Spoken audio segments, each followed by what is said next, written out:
1, Lesson 11, Intellectual Property.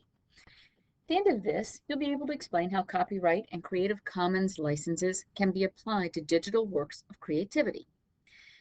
You'll also be able to argue if current copyright laws are helping or harming society using evidence from an article. As the warm-up, think about this. Imagine that you were using some of our pixelation tools, I don't mean mine, I mean code.org's, pixelation tools to create an image, and you posted it online for your friends to see. You're proud of it. But a week later, you find out someone took that image and put it on a t-shirt, and that t-shirt is now selling for $10 each. How would you feel about that situation? Jot down your feelings and your reasons. Pause the video and make a few comments. Okay. So did you feel cheated? Did you feel flattered? Did you at first feel flattered that they liked it, and then a little bit upset that you're cheated? And how much does that t-shirt cost to make in the first place? And were you given any credit? Some questions that come up. Maybe you care, maybe you don't care in this case. Okay. Well, here's some follow-up questions. What if the owner gave you credit for the drawing on the t-shirt? Does that make it more or less okay? What if the owner takes your image, puts it up there and says, made by John, made by Susie? Would that make it better? If we use the pixelation widget, then our image is just a binary number that's been transformed into an image. And can we really own a number? Can any one of us own a number? Yes, no, think about it. What if instead of happening a week later, it happened 20 years later? Does that change anything? Somebody sees that picture 20 years later and decides to use it on a t-shirt. Does it make a difference? Things to think about. When you create materials on the computer, you own them. They are your intellectual property. Using materials created by someone else and trying to pass them off as your own is plagiarism when you don't have the creator's permissions. There may even be legal consequences for using these materials. However, we can see from the discussion that we just had that it can be complicated when we talk about ownership of digital information. Today, we're going to explore this issue a little bit further. Now, the activity. You're asked to, you can print off or bring up on your screen a copy of the article and then have some pens, pencils, highlighters, okay? So this article that you need to bring up is this one. Is Fortnite stealing Black dance culture? The creator of Millie Rock argues yes in a lawsuit. And here is the website. If you want to go out and pull it up online, here's the PDF. The PDF is attached in the Canvas course. It is also attached in the code.studio and code.studio or code.org. So either one. This one was written on December 6th of 2018. So it's rather recent, okay? So you're going to take this article and then you're going to read through it. Now, what I want you to do is this. Read the article. Highlight or underline any information in the article that you want to know more about. So if there's something that's brought up and you want to know more about it, don't, especially if you're online, don't go off and go checking it out. Just highlight it, underline it, circle it, etc. At the end, in your notebook, write a 10-word summary of the article. Notice that says 10-word, not 10-line, not 10-page. It's only a couple-page article. 10-word summary of the article. Be ready to share your summaries. Go ahead and start your 10 minutes.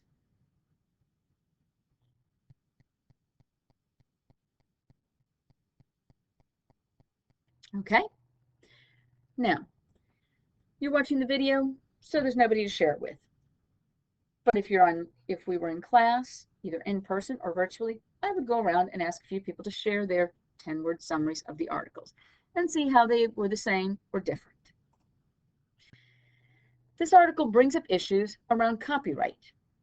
Based on what you've read and your own experiences, which for most of us have been fairly limited, what questions do you have about copyright? Pause the video and jot those down. Okay, are our current copyright policies helping society or hurting society? Before we can really discuss this question, you need some additional background information. We're going to watch 3 videos. The goal is to better understand the rules and the laws surrounding copyright and to better understand when something can be reused or remixed without violating copyright rules or laws. Okay? Now, there are 3 videos, and in the Zoom, if we were in a Zoom classroom, in a virtual classroom, I would play each one of these one after the other. If we're in a real classroom, I would play them one after the other. Since you're watching this as just a video all by yourself, I can't play this and put it into the smart video. So when you end this, you will see the 3 videos. What you want to do is click on the first one, watch it. Then you want to click on the second one, Copyright in Practice, and watch it. And then click on the third one, Creative Commons Copyright. When you're done, after you've watched those 3, you'll come up to this question. Are our current copyright policies helping society or hurting society? Now that you better understand the rules and controls of copyright, you are going to reread the article to see if you can determine if current copyright policies are helping or hurting society. So at this point, you want to pause this video and go watch those other 3 videos. When you are done watching those other 3 videos, come back and finish watching this video. So go ahead and pause this video, bring up the other videos in another window. You back? Fantastic. So reread the article in order to answer these questions, and you can do this just in your notebook. What was digitized? In the article, what did they say was digitized? What was the goal or purpose of digitizing this thing? Is someone, and someone can be a company, benefiting from this situation? If so, who? Is someone being harmed in this situation? If so, who? Are these impacts intended or unintended? The other thing is annotate the article by adding the following symbols. Add a plus next to sentences that show benefit. Add a minus next to sentences that show harm. Add a face next to sentences that show impact. Remember, impact and harm can be different, okay? So go ahead and watch the video. Thought I had a timer in here. And complete this activity. You should give yourself about 10 or 15 minutes to do this because you want to actually take the time to jot down your answers to these questions and to annotate it. So give yourself about 10 or 15 minutes. Go ahead and pause the video.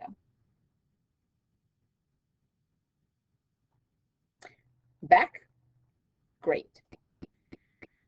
So in the virtual class or in the in-person class, I would ask for you all to share some of the sentences you annotated.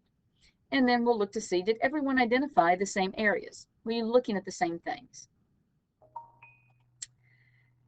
And without having other people there, it's hard to have a discussion on that. As a wrap-up, what you will be doing, and in the Canvas, you will see your next thing right after this is an assignment before you get to the lesson 12. It's a very short assignment because you're going to do it right here, right now. And it's very quick.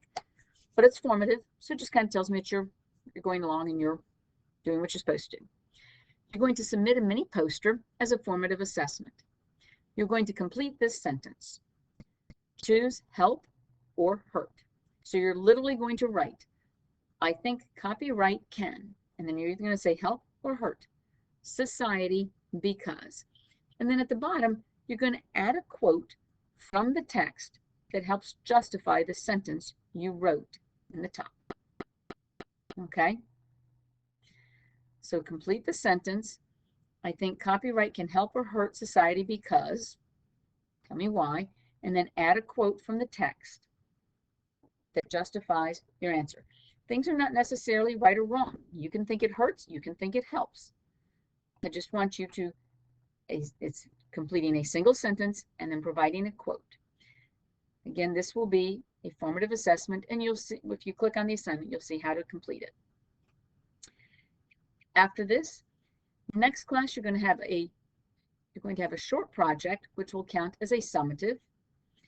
And that summative, you'll be able to get some feedback on it before you turn it in. So once you turn it in, you can't redo it. So make sure that you do it on time, get your feedback before you turn it in for the final time. And then after that, we'll be taking the summative assessment. And a little bit more on that as far as what the summative assessment will look like, how you'll take it, how many parts there are to it. That's it.